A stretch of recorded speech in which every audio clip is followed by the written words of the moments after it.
Hyderabad lotus pond Jaganmohan Reddy గారి ఇంటి ముందు నిన్న 2 రేకుల షెడ్ని కూల్చే విషయంలో పెద్ద బ్రేకింగ్ న్యూస్ అనేది చెప్పుకోవచ్చు. ఏంటంటే నిన్న ఏదైతే జగన్మోహన్ రెడ్డి గారి ఇంటి ముందు 2 షెడ్లు కూల్చే విషయంలో ఏదైతే ఖైరతాబాద్ అధికారి కమిషనర్ హేమంత్ గారు కనీసం ఏదైతే జిహెచ్ఎంస్కి కనీసం సమాచారం ఇవ్వకుండా జగన్మోహన్ రెడ్డి గారి ఇంటి ముందున్న రేకుల షెడ్ని కూల్చేయడం చాలా అంటే చాలా చర్చ మొదలైందని చెప్పుకోవచ్చు. చర్చ మొదలైంది, దాని గురించి చాలా ప్రచారమే చేశారు. ఏమని, జగన్మోహన్ రెడ్డి గారు ఓడిపోయి సీఎం పదవి నుంచి దిగిపోయిన 10 రోజులకే జగన్మోహన్ రెడ్డి గారి మీద ఇంత కుట్ర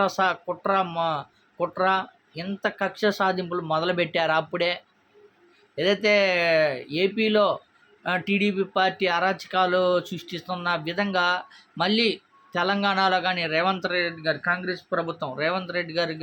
ప్రభుత్వం జగన్మోహన్ రెడ్డి గారి మీద ఎంత కక్ష సాధింపు మొదలుపెట్టారని విపరీతంగా ప్రచారం మొదలైంది. ఎందుకంటే ఎంత అరాచకమా, ఇప్పుడు జగన్మోహన్ రెడ్డి గారు ఇల్లే కనిపించిందా హైదరాబాద్లో, ఇంకెవరి ఇల్లు కనిపించలేదా, అప్పుడే అరాచకం సృష్టిస్తున్నారని వైసీపీ శ్రేణులు, వైసీపీ సోషల్ మీడియా కానీ విపరీతంగా ప్రచారం చేసింది. అప్పుడే మొదలుపెట్టారా ఈ అరాచక పాలన? ఆల్రెడీ ఏపీలో కొనసాగుతుంది కక్ష సాధింపులు.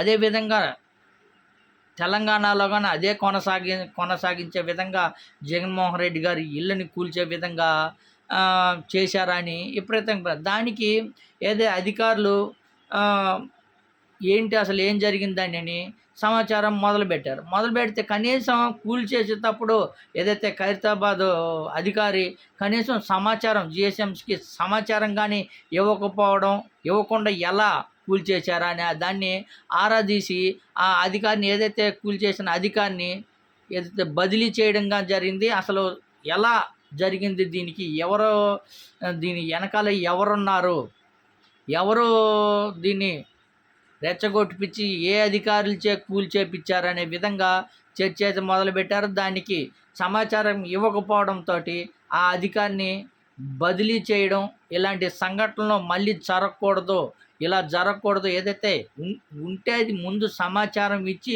కూల్చేయాలనే విధంగా సమాచారం ఇచ్చారు. మొత్తానికైతే ఈ అరాచకాన్ని అడ్డుకొట్ట వేశారనే చెప్పుకోవచ్చు కాంగ్రెస్ ప్రభుత్వం.